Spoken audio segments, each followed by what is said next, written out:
so beautiful to see you.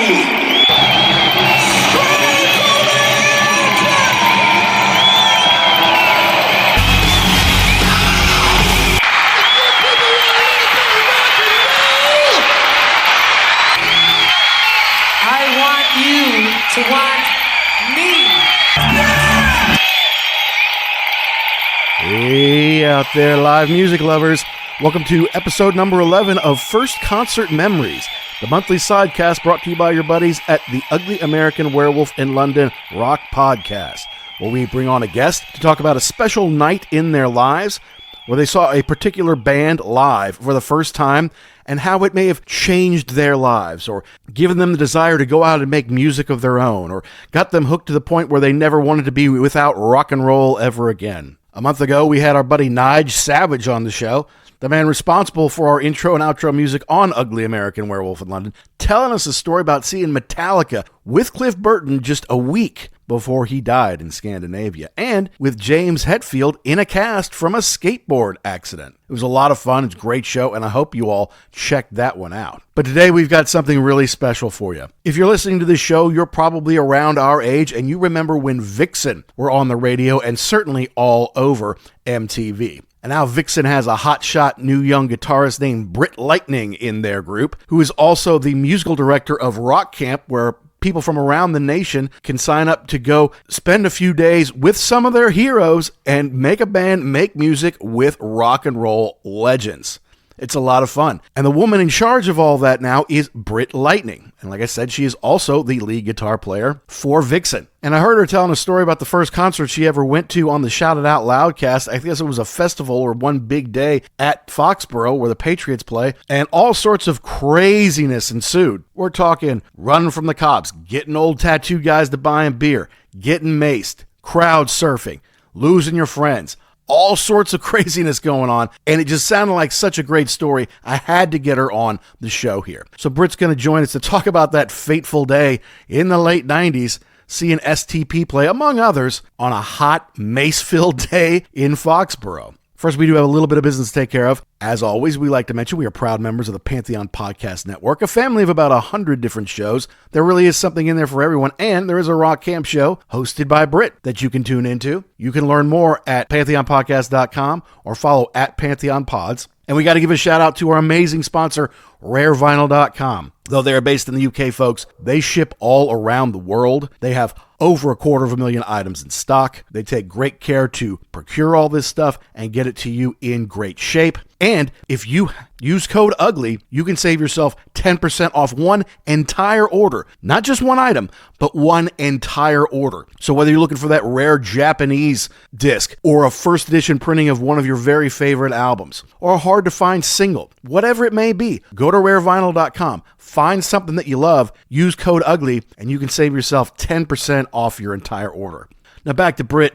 Britt has a lot of personality. She's so much fun to talk to. You know that she's a bona fide rock star, and that's why we couldn't wait to have her on the show. So let's jump into it. We're talking to Britt Lightning of Vixen and Rock Camp, talking about the first time she saw Stone Temple Pilots live.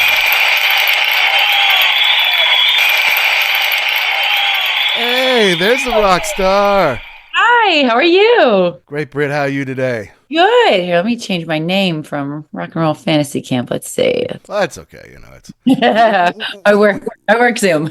Yeah. Oh, and you have a lot of work to do. You wear a few hats there, Ms. I Lightning. do. Yeah. Good to meet you guys here. And we appreciate you moving around to accommodate with us today. Yeah, likewise. We've got two shows. Our main show is a weekly show, The Ugly American Werewolf in London, where we'll talk classic albums or do concert reviews or have artists on like yourself to talk about what they're up to or what have you. But this is our monthly show called First Concert Memories. It's a little looser. It's a little more fun. You kind of get to pick one night in your rock and roll history where you saw one particular band live. And the reason I invited, well, first of all, when we heard that you were joining Pantheon, we were psyched, you know, because like we're about 50 years old. When Vixen was coming on MTV, you know, when we were teenage boys, like, ooh, I like this. You know, now you're a little younger than we are, So I kind of want to maybe talk about how you first kind of came to know Vixen, but we're like, yes, we got a member of Vixen in the crew. This is going to be great. But when I heard you were in charge of Rock Fantasy Camp, I'm like, that is the coolest thing. That's so much better than like going to spring training with the Cincinnati Reds and maybe you can take batting practice with Johnny Bench or something like that. Like you can go and play songs you love with the real rock and rollers that you grew up loving. That is such a cool job. And you're the musical director, right? Yes, I am. Yes, it is amazing. It is the best job. Well, it doesn't even feel like a job. It's just a whole lot of fun. That's so cool. Yeah, and then you've got your own show with a partner talking on Rock Camp. Yeah. Yes. On Pantheon. You mean the podcast? Yes. Yeah. So David, the founder of Rock Camp, myself, and Miles, who was a past camper. He started coming to the Rock Camps when he was 11, and now he helps work for us as well. So it's the three of us. So we say a promoter, a camper, and a rock star walk into a podcast studio. But it's a lot of fun. We talk about, just all the inside scoop, crazy stories, and just inner workings of Rock Camp. And it's a lot of fun. Yeah. That is fun, too. And you get big names on there, too, but you actually get a lot of pretty decent talent. I mean, as far as the people who pay to show up, yeah? Yeah. Oh, yeah. And, we take all ages, but it's a lot of adults. There's always like one band of like teenagers or two, and it's just people that always wanted to be rock stars, and for whatever reason now they can do it, and we pair them with these special guests, like we'll have Paul Stanley from Kiss or Alice Cooper or Roger Daltrey, and they come in and they get to jam with their musical heroes. We have one coming up in July with Lou Gramm, Rock and Roll Hall of Fame, Hall of Famer, that's right. And we've got Rick Nielsen and Dax Nielsen and Simon Kirk of Bad Company Free, so that'll be a fun one. That's in New York. So yeah, we try to do like 6 to 8 a year. That's awesome. It sounds like so much fun, and it's such an amazing way for fans who do have some talent and ability, but fans to be able to connect with you guys, with the real rockers who make it happen. It's so true. And then each band is mentored by like a rock star counselor. So like I'll mentor a band. We'll have,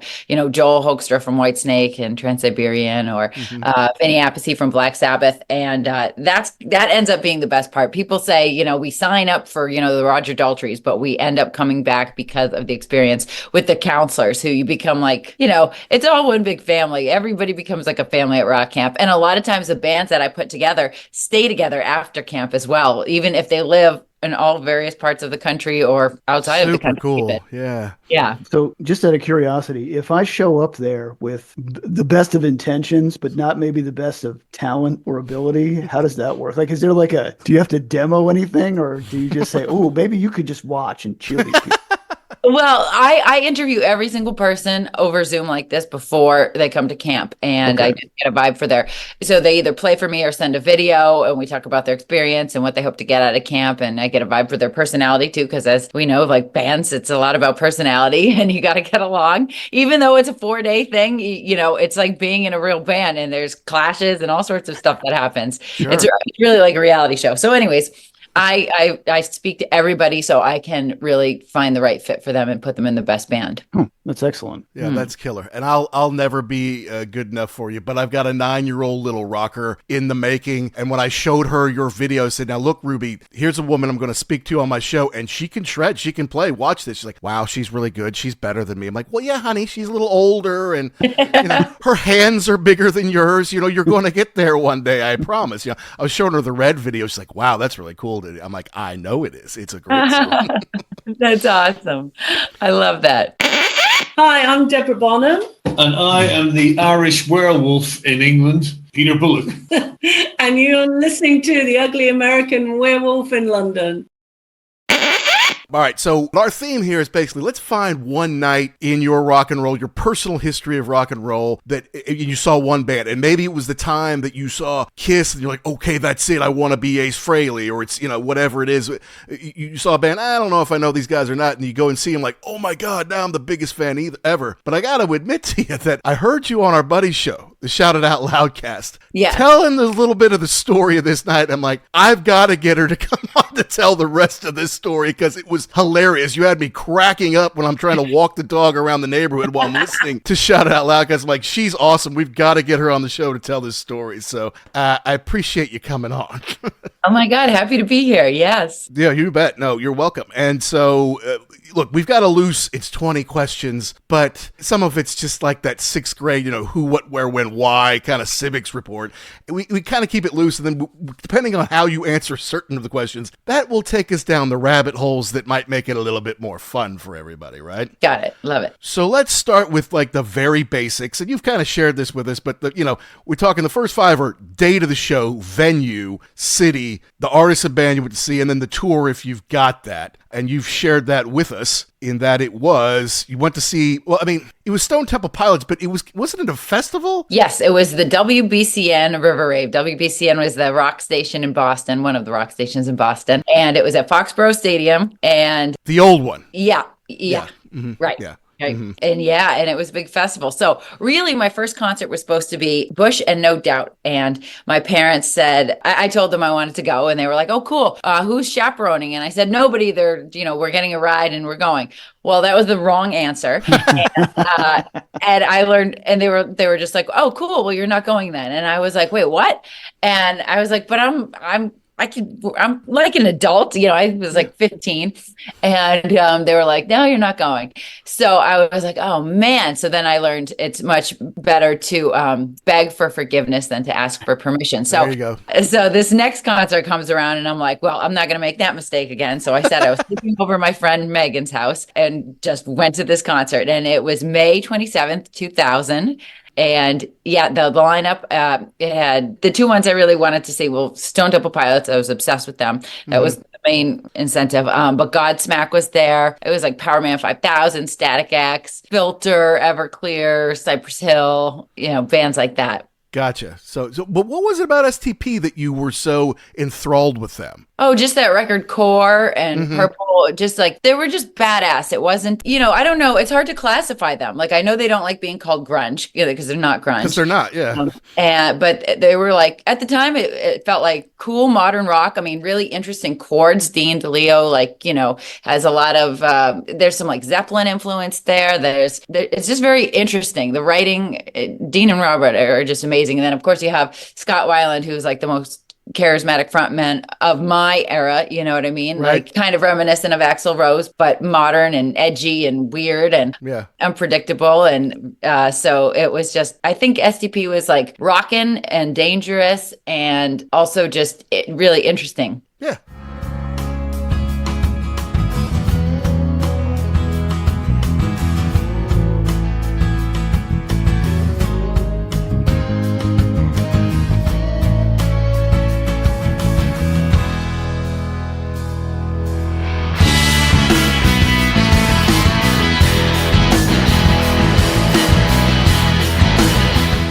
Were they the headliners for this thing? I'm looking at the rest of the lineup. It seems like it. I think so. I don't know if anybody went on boy. So some of it's very clear and I remember perfectly, and some of it's blurry. That sounds like a good night out to me. Yeah.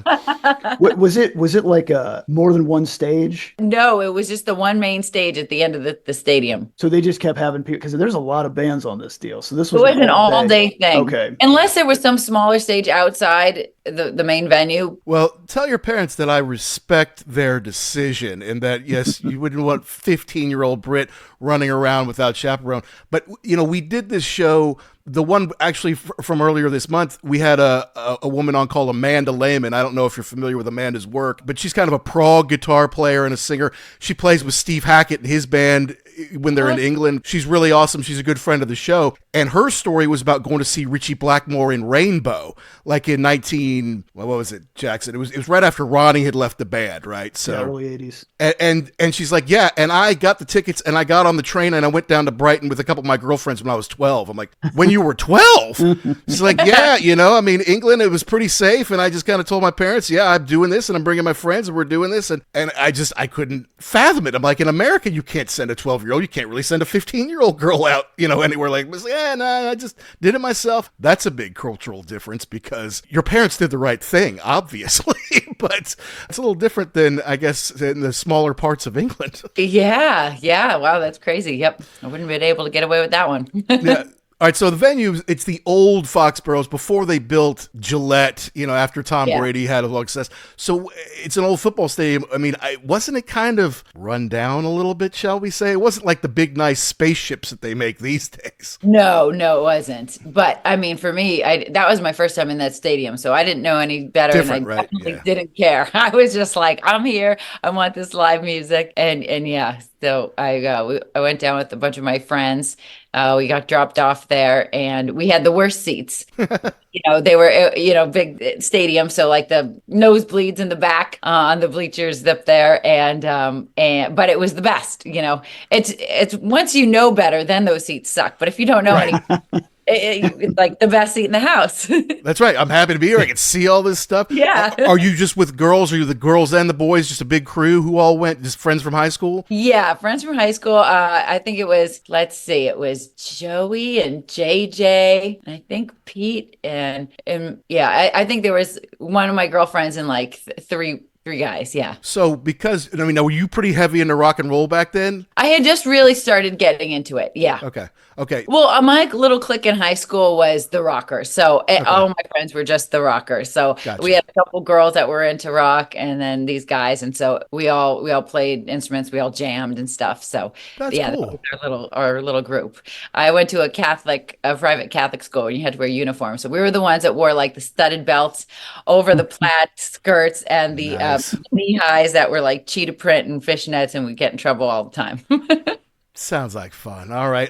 Well, so this is your first concert ever. You don't have kind of like the normal pregame ritual where you go to one person's house, maybe you have a few drinks, you play the records. What did you all do to prepare for this? I mean, really, we were preparing like all week. We were just psyched. There was nothing much to prepare other than we were like, hopefully we can like, sneak a joint in and hopefully some older person buys us beer, which all happened. So that was great. That was like pretty much the only preparation. I was going to say part of your preparation was a story you were going to tell your parents. Well, yes, actually, you know what? You're absolutely right about that. I had to make sure, that they didn't call my friends. Yeah, because wouldn't that be the worst thing? Because they were like that. Check on them. Yeah, oh, jeez.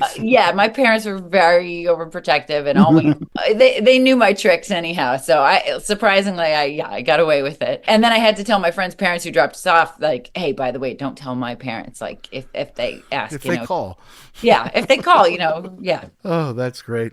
All right. So, yes, you get in there and you were able to smuggle in some of the stuff that you needed. And what did you just approach some old timer and say, hey, man, I'll slide you, buy us 3 beers and the fourth one's on, free or whatever? No, we were just hanging out. Everybody was having fun. We were next to these tattooed, cool looking people and they were just buying beers for everybody. And I mean, they had to know we were underage. We probably looked little, but nobody cared. They didn't they were offering us beers. So we were like, this is great. Nice. All right. So you're already playing an instrument, right? You're already playing guitar at this point. Mm-hmm. What was it that inspired you to say, that's what I want to do? Give me that guitar. So that summer before I started high school, I heard Eruption when I was shopping with my mom. Life-changing, isn't it? Yeah, completely. I didn't know what it was, and I didn't even know it was a guitar necessarily at the time because it was just so crazy. Right. It just blew my mind. I think I was so bored at that moment shopping with my mom, and that just like hit me and was like a lightning bolt just coming down, like boom, like this is, pay attention to this. This is what you need to learn about. So then after we were in that store, I found out that it was Van Halen from the store clerk because my mom had no idea what it was. Nice. And so then I said, Mom, I've been running errands with you. You got to take me to the Newberry Comic. So I got Van Halen 1 in 1984. And then I was just like hooked. And I didn't really necessarily think about being in a band at that time either. I was just like, I want to be able to play that on guitar. And at the time I had played the flute and stuff in the school band in middle school. And so I was like, all right, trading in the flute for the electric guitar. Nice. Yes. Going from Ian Anderson to Eddie Van Halen in one trip to the shopping store. Yeah, that's nice. Exactly. It's so cool. Newberry Comics. I hear the Shout Out Loudcast guys and other people from Boston talking about Newberry Comics all the time. I'm sorry, I've never really had the chance to go. I mean, is that where you went to get your records as a kid? Always. Oh, yeah. And it still exists. Yeah. Is that right? Well, God, next time I'm up there, I'm going to have to make a pilgrimage, I guess. Yeah. So at your first show, you can't tell if the sound's good or bad, I guess, at that point. I mean, you're outdoors in a place not exactly built for the best sound. I mean, could you hear the stuff okay? Yeah, but it's that like live echoey thing. There's no walls to bounce it off of. It's very, open air. But I didn't care. It was loud and that was the most important thing. It was loud and heavy. You figure too, with that many bands, how much sound check could they really do either? Right. No, people, maybe the headliners and then you get the line check. Yeah. Yeah, absolutely. Well, now, who in the opening of, well, I shouldn't say opening because there's just so many acts on the bill, but were any of those that really stood up to you like, oh shit, they're badass live? Yeah, I remember really liking Cypress Hill. Nice. And then Dope was cool. And then I remember like walking around and seeing one of the guys from Dope and like getting his autograph. And that was like the first person that I met like that was on stage at a concert, so I thought that was cool. Power Man 5000, I always liked that band, so they were cool. Static X, yeah. And then Godsmack was awesome, and I was into that band. Like I knew those songs more so than the other band, so I was into that. And then when they went on, that's when all the chaos of the day began. And we want to hear all about the chaos. That's for sure. Yeah. But you talk about getting the autograph. I mean, you now are someone whose autograph is sought after, and you all make time for your fans, before the show. You'll sign a guitar for some of your fans. I guess it's at one per show or something like that. How is it like that now to interact with folks? Like, you were once a fan going to see people you love. Now folks are coming to see you. And I got a feeling, correct me if I'm wrong, some of your fans are a lot older than you are. That's true. That's very true. But no, that's one of my favorite parts. I'll never, complain about that. I love meeting the fans. I love meeting people. I love hearing their stories, why they got into rock and roll, why they're at this concert. And I love that I can bring a smile to somebody's face by just saying hello and or signing something and stuff like that, or taking a photo. So I love that. I'll always make time for that. That's cool. That's awesome of you to do that. And the fans like us, we just appreciate that a lot. Do you get folks like who are just huge fans of Jan and who want to tell you a story of why they loved her and why they're happy you're still carrying it on? Yeah, a lot. Especially when I joined the band, I had so many messages and everything like that. But and that happens even more when we go overseas, I think. Oh yeah. So many like real diehard people that really connected with every member, and they have stories about Jan. They've given me Jan guitar picks and like that. And and it's been super positive. Thanks for doing her parts justice and for carrying on the legacy, and you're a great fit for this, and I love that. Well, at least you hear that. You see someone like Tommy Thayer have to take untold amounts of shit for having to play Ace Frehley. I think part of that is Ace is still alive and Ace is still out there. Whereas you may love Jan, but Jan's gone, unfortunately. Someone has to step up and play, and someone needs to honor what she did, and that might have something to do with it. Like you don't have to compete with Jan, who's sitting at home somewhere or in another band now. If they want to honor Jan, they need someone like you to do it. Yeah. And I think the difference is with the Tommy Thayer thing too. A lot of diehard Ace fans are like, that's Ace's makeup, that's Ace's moves, that's right. Can't you have a different look? But then again, Kiss is Kiss. That look. So that's gets tricky with that situation. I was going to say, you also don't have somebody whose place you took perhaps bad mouthing you on occasion. On every podcast he goes on. Yeah, that would make it a little more challenging. All right, well, let's get to some of the fun stuff here. What's your favorite moment of the night? And if we need to get into the story about how things started to change, we can do that first if it builds up to the moment. Yeah, so basically Godsmack goes on, and and again, this is my first concert, so I don't know what to expect. I'm a little buzzed because, we had a little bit of weed and a little bit of beer, and I have a very low tolerance. I'm only 15. And now it's a day festival, and we got there right when gates open because we're so ready to go. Sure. I don't have any sunscreen on. We're out in the hot sun. I didn't wear a hat or anything like that. Didn't even think about these things. Sure. I'm so burnt, first of all. I just point that out. So like very red, face, everything, just painfully burnt by the end of the day. Anyways, Godsmack goes on, and we're hanging with our buddies, these tattooed guys that are buying us beers and whatever. We're having a great time. All of a sudden, we see across the stadium people jumping out of the seats and rushing and running down onto the field. right? Okay. Because then the field is at the end of the field is where the stage is, to be in the pit, kind of on the ground. And I was like, wow, look at that. And people were yelling and stuff. And it looked like a waterfall, like tons of people jumping and getting thrown over the barricade thing down into the field. Okay. And then it starts happening on our side. And I was like, wow, this is cool. Like, I prefer to be down there. And so this big tattoo, there was like a big fence type thing that you had to go over. And the big tattoo guy's like, you guys want to go down? I'll give you a lift. And we were like, hell yeah. And so he throws us over and we're like, cool. But then I start seeing there's like police officers everywhere. Oh, sure. And they're all of a sudden people are like, run, run, run. And they're running right towards us. And they're telling us to run into like the pit, and they're arresting people. And then I see them with like the sticks. What are they called? The police batons? Batons, yeah. And I'm like, oh my God. And now I'm nervous. Now my adrenaline's like totally going. And I'm like, maybe this is a bad idea. Maybe you're really not supposed to do this. And maybe those barriers were there for a good reason. right. And so I'm like, oh no. And people are just saying, just keep running. Just keep running. You can make it. All these people. And so anyways, I lose my friends. And all of a sudden I see a guy come up to me with pepper spray, a cop. And I'm like, oh no. So I start running and I'm like turning directions because they're all over the place. And it was just chaos. And I got a huge thing, a mouthful of pepper spray in my mouth on my sunburn, all over my face. So it's burning my face more so even than my eyes, like just crazy. Oh my God. In my mouth, in my eyes, all over my face. And I'm like, oh no. And I can't, so it's hard to see.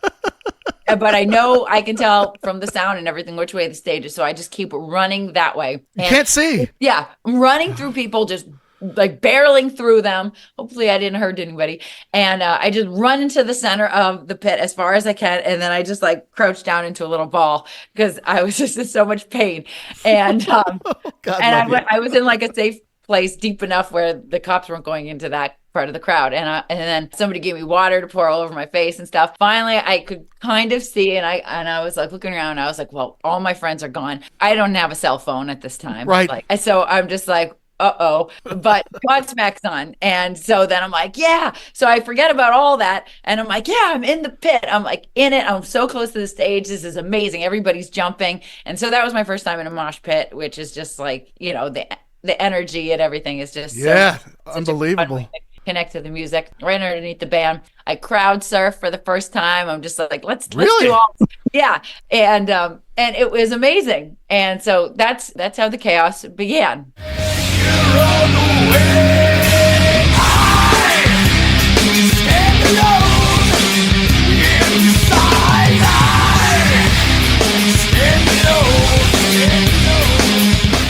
But I think that leads me to the answer to your question, which is what was the highlight was probably just like being right down there in the center after, running for my life, fearing arrest, and then jumping up and crowd surfing and being like, I made it. That's amazing. That is so cool. And I mean, I've been hassled by the cops at shows maybe once or twice in my life. They weren't chasing me with nightsticks. They weren't pepper spraying me for anything. I can't believe they would do that to a teenage girl, man. That's they were horrible. Just doing it for everybody. It was crazy. I've never seen anything like that since, to be honest. No, times are different now, I guess. Yeah. Good Lord. God, I can't get over there. Just, hey, these long hairs are acting up. It would be like it was the 60s again or something like that. And they were just arresting people. They were throwing people down and arresting them. That was my biggest fear because I was like, my dad will literally like I will be dead. Yeah, but, he'll have a legitimate beef at that point. Yeah, I understand. Yeah. Okay. So the show didn't stop or anything? They just kept going while the no, cops were... I think Godsmack, if I recall, I think they were kind of like encouraging it and they were like, yeah, everybody get down here, like F the police or something. Like who knows? I think it was something like that. And then just the people in the crowd got crazier and everybody got heavier and it was awesome. Yeah. Okay. All right. So then you get through Godsmack, you can see again, and then Stone Temple Pilots come out. You're still psyched. You're still by yourself. Totally by myself. Yeah. Did anybody get any? I mean, I just worry about crowd surfing. Did anybody grab you a little tighter than they should have, or they just kind of let you kind of do it? Yeah, for sure. And you're wearing shorts and all sorts of stuff. But I was like, whatever, it's all part of the thing. But it was a rowdy concert. I remember like I may or may not have been on the boob cam. Like, I don't know, people were just doing crazy stuff. And I was like, I'm here. This is my first concert. Let's go. That's what it's all about, baby. Yeah. It was, we didn't care. I did not care. I was like, I got out of the house. My parents don't know I'm here. I'm going to make sure I do it all in case I can never get let out of the house again. The days before cell phones, we didn't know how good we had it. None of us did. I would go back there in a heartbeat. Yeah, I'm not a big cell phone person. I hate that you're always attached to it and you can't, God forbid you lose it. You don't know where you're going. You don't have directions. You don't know anybody's phone number. You don't know where anybody lives. It's the worst thing how we've become so. Or God forbid you just happen to have a moment. Maybe as a kid or a teenager, you're doing something that one day you'd be like, yeah, I probably shouldn't do that. Well, I did a lot of that stuff, and Jackson saw some of it when we lived together as teenagers. And, I'm glad there's no, like, visual proof of any of it, Yeah. It's just a you hazy don't need memory. to document every part of it. No, I can't. Oh, God. High school and college, if it was all film, I don't want to think about it. Anyway. All right, so you get to see STP. Now, how were they? I mean, now they're out. He's doing his... You're right about Scott. I mean, he really had something. He didn't take very good care of himself, but he had this stage presence that not many since, or any really. Josh Todd of Buck Cherry has a little bit of it, but he was special live. And so did you get to see him in all his majesty out there? I sure did. And I feel like, he was kind of one of the last like great rock stars, I mean, like Justin Hawkins of The Darkness has that too. He's very like crazy and super rock star vibes on stage. But it's few and far to come by lately, of like somebody that really puts that on and has this charisma, has the it factor that just makes you just be like, wow, you can't look away. No, I didn't see. I eventually saw him in STP. First, I saw him in Velvet Revolver when they did tour. I'm like, I've got to go see this because. Yeah. Someone in this band is going to die. I don't know who it's going to be, but I got to go see them before something bad happens. And I just remember he's got this incredible band behind him, and he's strutting around with his hat on, no shirt. I'm like, that's a rock star if I've ever seen one. There he is right there. Yes.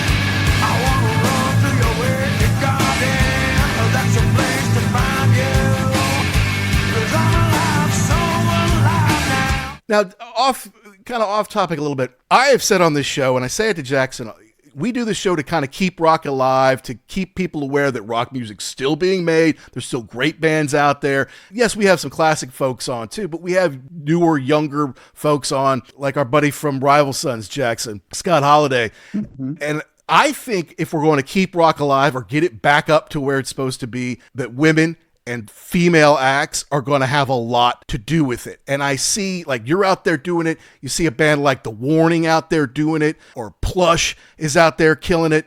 Nita Strauss doesn't just play with Alice Cooper. She does her own stuff. Orianthe's out there doing it. Yeah. How do you feel about women's place in rock and roll now versus, like, say, when Vixen were starting in the late 80s? It's definitely become more mainstream and more accepted. And I think that's awesome. I think it has a lot to do with social media and stuff and just awareness. And, also young girls being exposed to seeing other women be successful in it. But man, I know just even Lorraine Lewis, my best friend and, sings for Vixen now, and just telling me the stories of when she was with Femme Fatale, going around trying to get radio play, going around to the radio stations. And if there was a poster of Lita Ford in the radio station, they just walked out because they knew they weren't going to get it because it was one female vocalist per station, which is crazy. And, because how many guy vocalists, it doesn't make any sense.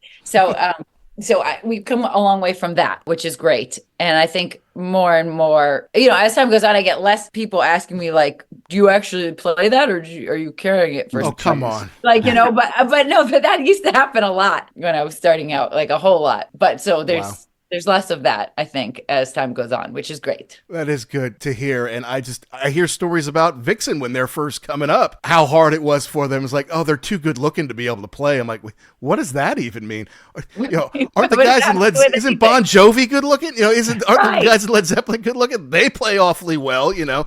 What about Duran Duran? They're a boy band, yet they can play all their own instruments and write their songs. And like hearing Janet tell a story about how it's great if Holly Knight reaches out and says, hey, I'd write a song for you. But then it's like teenage boys are like, hey, we'll write some songs. We're like, guys, we can write our own songs. We play our instruments. It's just as late as the late 80s, early 90s, they're still kind of patronizing women in rock.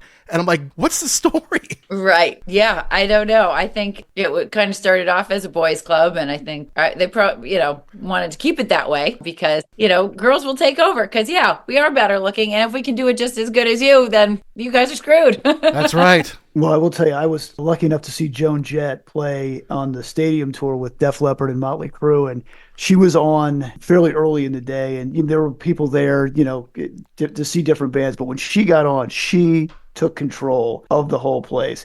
Everybody was rocking out. You would have thought it was a Joan Jett show. And so I was pleasantly surprised with the number of people who were engaging. Like everybody was jumping up and down. And I mean, the fact that you forget how many songs she has too, that are not just I Love Rock and Roll. I'm like, she is killing it. This is awesome. Mm-hmm. I was so happy that I was there to see that. Love that. Yeah. Yeah. Well, I think women have to be extra commanding because they go on stage with half the people expecting them to fail or like they're watching because, I remember Jennifer Batten saying she went to this guitar clinic and she was the only female and everybody was watching her because they wanted to see what would happen. It's like, right. What would happen? What's going to be any different than a guy playing? Like, she's going to play and it's going to rock and that's that. She's a badass. She played with Michael Jackson, dude. She's probably better than the rest of these guys, right? Right.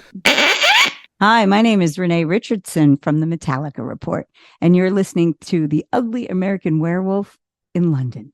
Did I get that right? All right, so back to the show. Did you have a favorite song? Did they play it that night? STP? I think every song was my favorite at the time. Sex Type Thing, of course, like yes. Cracker Man, Wicked Garden, Plush. Mm-hmm, that's a good one. Yeah. Where you going for tomorrow? Where you going when the mask is found? And I feel when the dogs begin to smell her. Well, she smell the love. Looking at this set list, there aren't any. I mean, according to Setlist AFM, they played 15 songs, and I mean, it's kind of a greatest hits here. There weren't too many that Unglued, I probably couldn't tell you, but the rest of these, this was a good set. Yeah. What else did they have in the set there? Let's see. They started with Cracker Man, Meat Plow, then they go into Vaseline, Tumble in the Rough, Wicked Garden, Sin, Big Empty, then into Interstate Love Song, Plush. Yeah, Tripping on a Hole in a Paper Heart. That was big when it was out. That's a good one. Down, Unglued, Dead and Bloated, Piece of Pie, and then, of course, the big one, Sex Type Thing. On the way out, Yeah, they're all good. That's the thing with that band. It's like, wow. Well, and that's the great thing about festivals or multi-band bills is that they really distill it down where you really get the greatest hits, right? They're not like, all right, now here's 3 from our new album that you haven't heard yet, right? Yeah. I mean, have you done festivals with Vixen? And, that's kind of the way it is. You get like 9 or 10 songs or something like that? Yeah, exactly. Yeah, well, instead of the 90-minute set, we'll have like a 45 and it's we'll run down the ones that we know. You got to rip through it there. I mean, do you like playing those festivals? Because you get bigger stages and you get to hang out backstage with a lot of folks. I love it. Like we have our next show coming up is June 21st in Anaheim at the Honda Center, which is a stadium. And we're playing with Quiet Riot, Slaughter, and I think Stephen Piercy. I forget exactly who's on the bill. But I love doing those. They're called 80s Invasion. 80s rock invasion shows. And those are so fun. And I love them because it's just, all high energy, boom, boom, boom, big adrenaline rush, big crowd. And then we get to play with all our friends.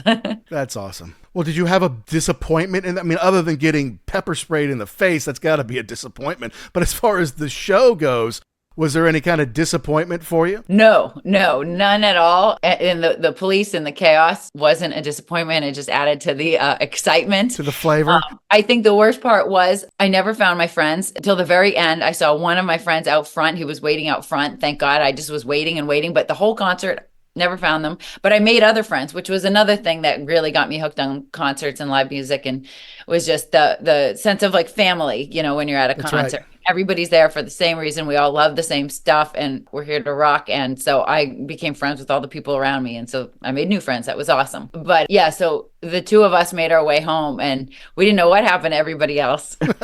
And then the next day at school, it was like, I was just like, I wonder if everybody's going to be here. Did somebody get arrested? Like, right. We were all wondering what was going to go on. And the best part was when I got home from school that next day, my parents had the Boston Globe front page on the table. And they were like, see, Britt, this is why we don't want you to go to concerts unattended. Look at this crazy riot broke out. So dangerous. People were arrested. And my heart started beating. And I was like inspecting every little person in the crowd. Right. Like, am I in there? Are they going to know? Is this a trick? Yeah, that would have been hilarious if on page 3 they would have opened it up and I know. They're like there I am crowd surfing or something like that. Like, I got so nervous. And then I saved that newspaper clipping. I kept it. I put it in my little scrapbook. And I actually didn't even tell my parents. I forgot all about it really, like telling them and stuff. I was cleaning up my parents' basement and I found that and I told them only about 5 years ago that I went to it and Is that right? First concert. They were like, what? It's one of those things you can share with your parents once you're older, Right. Yeah, I used to do a little sneaking out back in the day, and now I can share with them now what I was up to because nothing bad happened. Right. Didn't get pepper sprayed, or at least I'm still here, enough bad didn't happen, yeah. Now, did you ever see them again, like in a more controlled environment? Did you ever get to see STP again?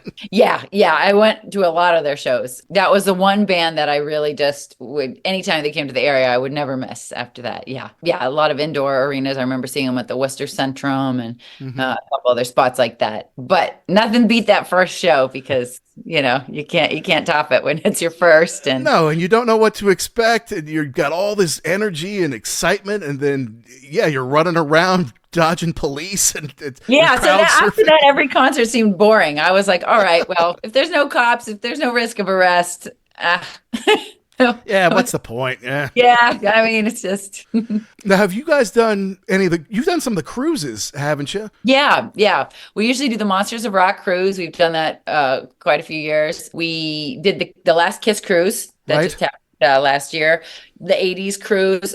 This October, we're doing the High Seas Rally Cruise. It's like a biker rally on a cruise ship. I know Lou Graham's doing it, some other bands. That's going to be fun. Cool. I love doing the cruises. It's like a floating rock club. It's awesome. Yeah, we had Don Jameson on not too long ago, and I'm like, does it get a little overbearing? Because you're always bumping into fans, and you can go to your room, but if you're at the sea, you can't really get away from any of this. He's like, no, man, look, everyone's there for the same reason. And fans might just want to tell you how awesome they are. He's never been like pinned down or anything. Have you ever had a fan get a little aggressive or be like, okay, pal, I gotta go work now or anything like that? Yeah. I mean, especially because everybody's drinking and stuff and they get excited and they just want to tell you their life story. But it's like, I'm actually on the way to I'm actually working. I gotta go. So. Yeah. I'm on stage in 20 minutes. Thanks, though. Yeah. But it's fun. It's like like I said, it's all one big rock and roll family. I love seeing the familiar faces, and a lot of the same people go, and then you meet new people too. But it's a lot of familiar faces, and it's great. And do you get to jam with folks who normally you don't get to play with? Yeah. There's always jams. Our keyboard player Tyson always does one of the hosts of jams there, and that's always a blast. And sometimes campers get up not campers. I'm so used to rocking. Cruisers. Cruisers get up. We call them cruisers there and jam with us too. And that's always fun. That's awesome. Well, what have you got coming up here? This is going to come out June 1st. Okay. So you'll be able to, I guess, promote the June 21st thing. But what have you got coming out that you can tell our fans about and where to find more information about you? Yes. So check out all tour dates at vixenofficial.com, or they're also listed at brittlightning.com. We've got a lot of shows this summer all over the U.S. So a lot of festivals, a lot of theaters, some casinos. So check it out. And I also offer a stage play guitar at every show. So there's only one available per show. I play it on stage and then sign it, and we hang, take pictures and all sorts of stuff like that. So that's been a fun thing. I started last summer that I'm doing again this summer. And then rockcamp.com for all upcoming rock camps. There's always really cool new events popping up with that. And I think that's it. Yeah, that's most of it. That's so amazing that you not only will sign a guitar, but a stage played guitar to a fan. That's so special to whoever gets it from that night. It must be so meaningful to them, not just because they've got this guitar that you signed. You could probably get one off of eBay somewhere, but you get to spend some time with them. They get to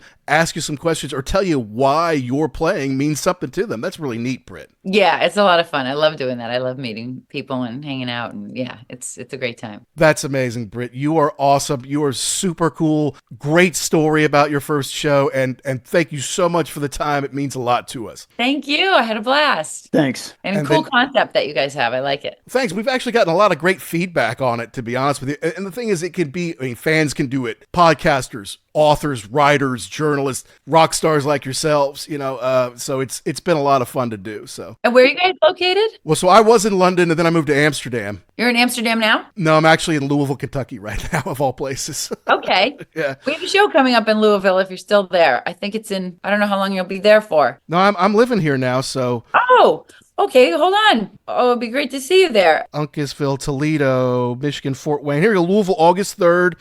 Oh, you're playing at the Lynn Family Stadium. That's where our soccer team plays. It's a nice outdoor place.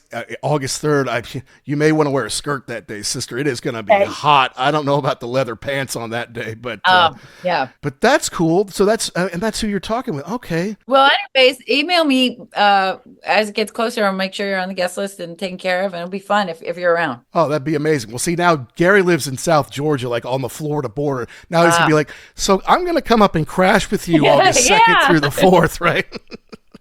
Yeah, that would be awesome. I'll definitely come by to see you guys. That sounds like a fun time. Yeah, it's a good lineup. Thank you for your time today. I know you got a lot going on, so you keep doing what you do to keep rock alive, sister, and we will see you soon. And you guys too. Thanks so much. Really great to meet you. All right. Okay, take care. Be cool. Bye. Okay, bye.